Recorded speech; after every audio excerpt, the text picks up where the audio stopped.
Bismillahirrahmanirrahim. Assalamualaikum warahmatullahi wabarakatuh. Alhamdulillah alladzi arsala rasulahu bil huda lidinil haqq liyudhhirahu 'alad dini kullih wa kafa billahi syahida wa kafa billahi wakila. Asyhadu an la ilaha illallah wahdahu la syarika lah wa asyhadu anna Muhammadan 'abduhu wa rasuluh la nabiyya ba'dah wa la rasula ba'dah. Baik, soleh-soleha yang insyaallah dirahmati Allah. Insyaallah kali ini kita akan memulai pembelajaran dengan beberapa aturan terlebih dahulu. Yang pertama, adab dalam belajar, yaitu pertama, niat untuk mengharapkan ilmu yang bermanfaat. Kemudian yang kedua, bersuci bisa dengan berwudu. Nah, bagi yang batal atau yang telah berhadas, maka bisa wudu terlebih dahulu. Kemudian yang ketiga, berpakaian yang sopan dan duduk yang sopan dengan mendengarkan materi kali ini. Nah, kemudian untuk melengkapi itu semua, marilah kita membaca doa terlebih dahulu. Doa sebelum belajar. Bismillah.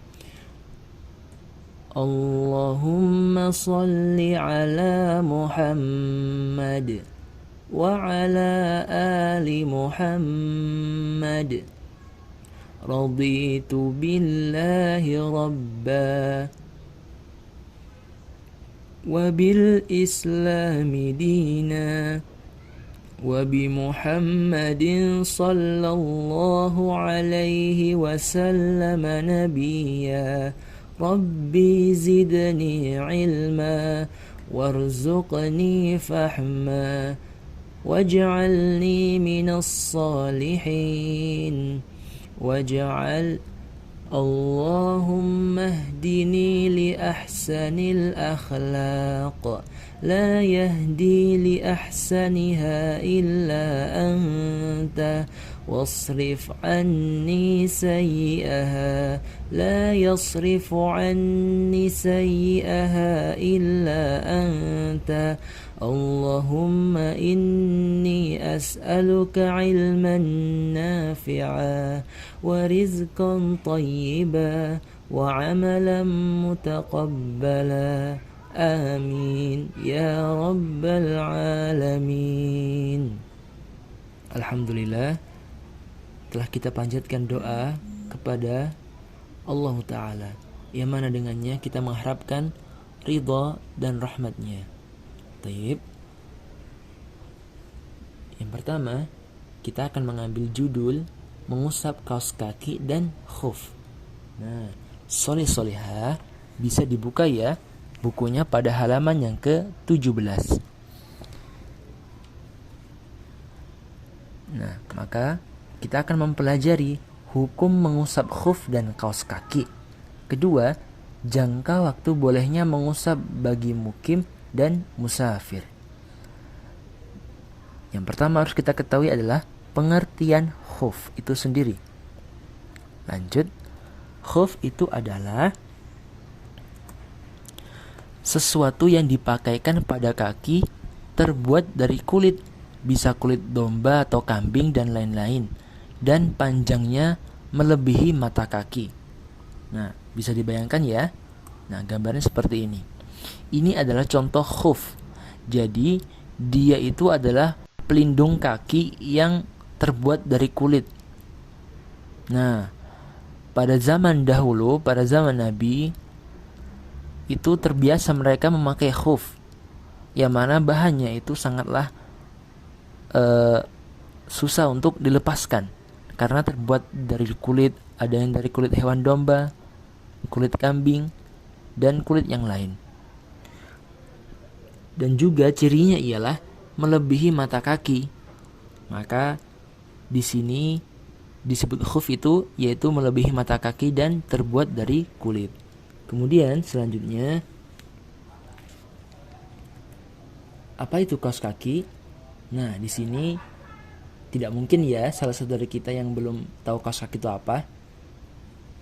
Adapun yang belum tahu, Nah, kasih pengertian sedikit ya. Kaos kaki itu adalah sesuatu yang dipakaikan pada kaki dan terbuat dari kain katun, kain bludru, dan kain yang lainnya.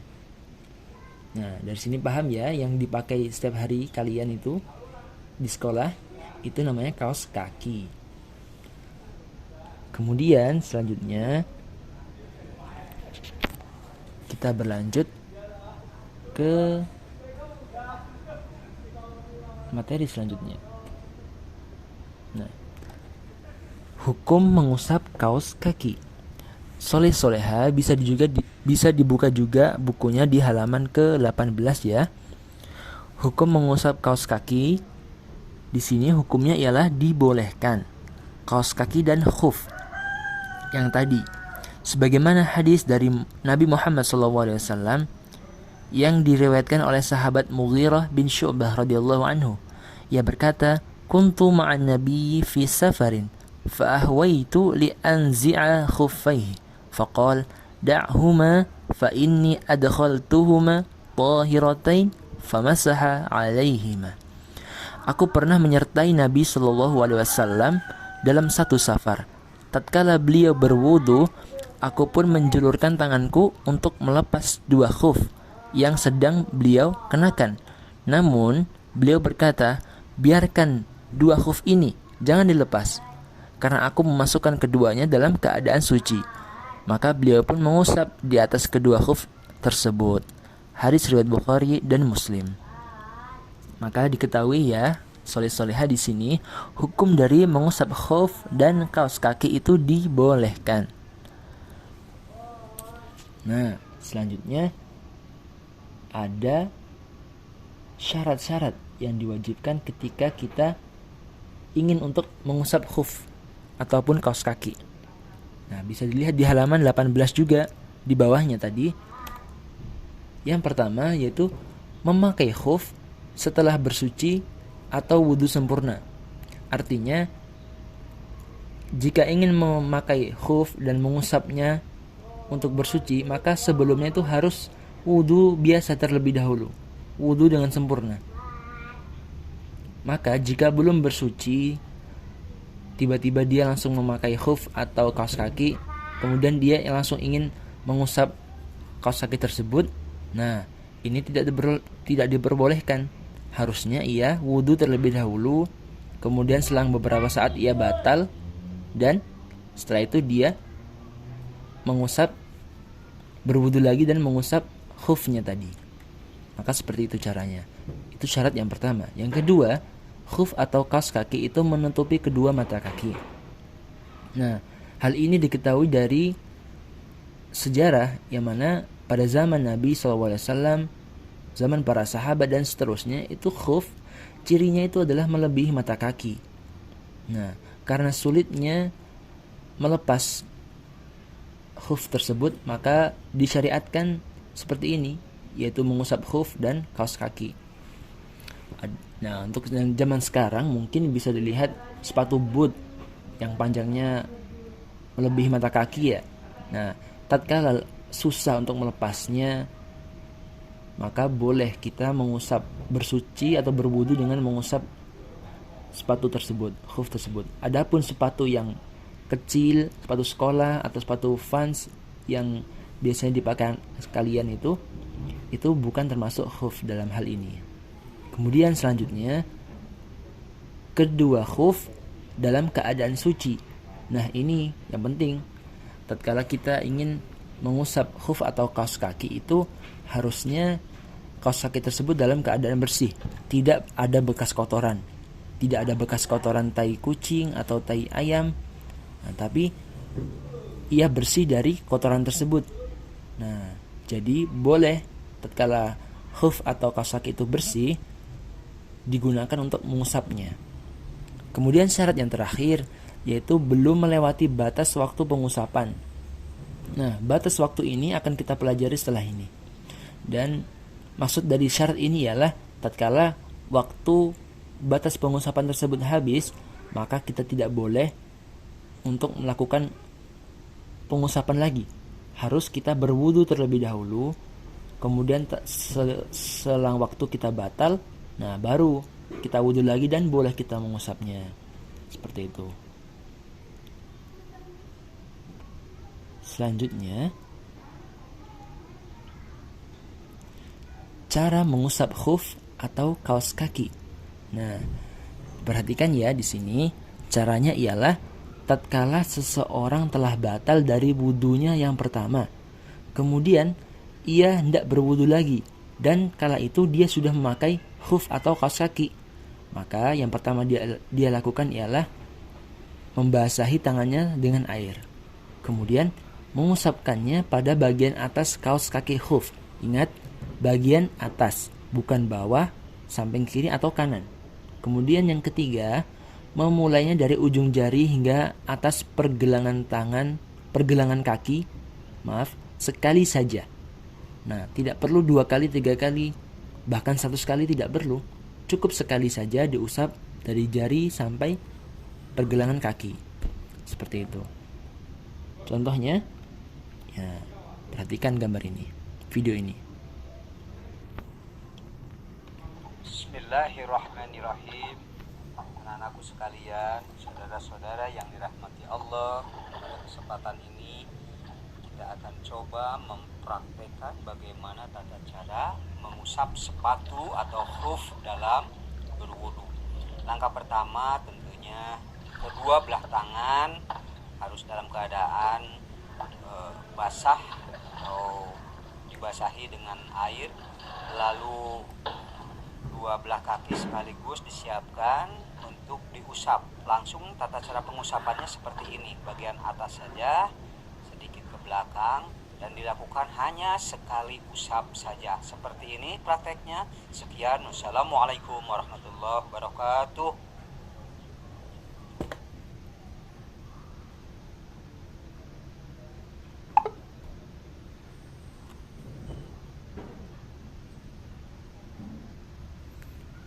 Nah, maka seperti itu ya cara pengusapan khuf yang benar. Dan itu juga berlaku juga untuk kaos kaki.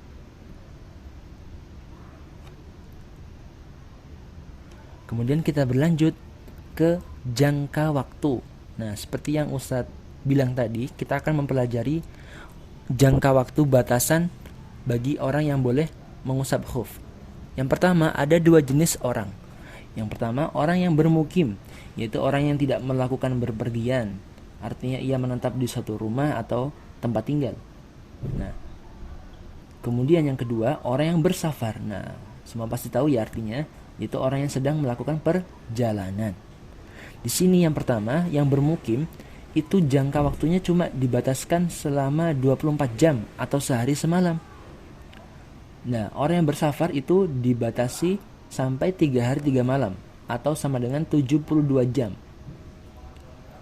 Maka setelah waktu masing-masing ini habis selesai, maka wajib bagi dia untuk mengulangi wudhunya secara sempurna, dan jika ingin mengusapnya lagi, ia lakukan saja wudhu lagi, kemudian ia mengusapnya. Kemudian yang kedua, cara menghitungnya ialah dengan dimulai dari awal ia mengusap sepatu. Nah, setelah ia batal dari wudhu yang pertama, di sini seperti yang di buku di halaman 19 ya, bisa dilihat, itu tatkala ia batal dari wudhu yang pertama, kemudian di wudhu yang kedua ia tuh sudah memakai sepatu dan ia mengusapnya. Nah, waktu mengusap yang pertama kali ini ia dihitung pada waktu itu sampai batas waktu yang ditentukan. Nah, seperti itu. Contohnya, Ahmad berwudu sebelum memulai safar pada pukul 6. Pada pukul 9, wudu Ahmad batal karena hadas kecil atau kentut. Namun ia berwudu pada pukul 12 saat akan melaksanakan sholat duhur. Nah, maka pada pukul 12 itulah dimulai hitungan 3 kali 24 jam bagi Ahmad atau batas waktu untuk orang yang bersafar. Nah, jadi setelah 3 kali 24 jam itu masa mengusap Ahmad itu udah habis, selesai. Dia wajib berwudu ulang dan memperbarui wudunya. Kayak seperti itu ya contohnya. Kemudian selanjutnya yang terakhir yaitu pembatal mengusap khuf. Yang pertama ialah apabila telah selesai batas waktu pengusapan, seperti yang tadi ya. Kemudian yang kedua, apabila seseorang itu melepas entah dengan sengaja atau tidak satu kaos kaki atau seluruhnya. Nah, yaitu yang pertama, jika seseorang telah berwudu dengan mengusap khufnya, maka pada saat itu juga batas waktu yang telah dihitung itu selesai. Saya ulangi, jika seseorang telah berwudu dengan mengusap khufnya, maka saat itu juga batas waktu telah dihitung. Kemudian, tatkala waktu melewati lebih dari sehari semalam, seketika itu juga batas waktu pengusapan berakhir. Nah, ini pembatal yang dikarenakan habisnya waktu pengusapan. Kemudian yang kedua, jika seseorang melepas salah satu atau dua kaos kakinya, maka seketika itu pula selesai batas waktu pengusapannya. Entah dia sengaja melepasnya maupun tidak, maka hal ini termasuk membatalkan mengusap khuf. Artinya dia wajib mengulangi wudunya secara sempurna. Taib, mungkin itu saja materi yang bisa disampaikan hari ini. Adapun untuk tugas-tugasnya sebagaimana yang Ustaz umumkan di grup ya, segera dikerjakan dan insyaallah nanti akan segera dinilai juga. Taib, sebelum kita menutup pembelajaran hari ini, marilah kita membaca doa sesudah belajar. Berdoa mulai.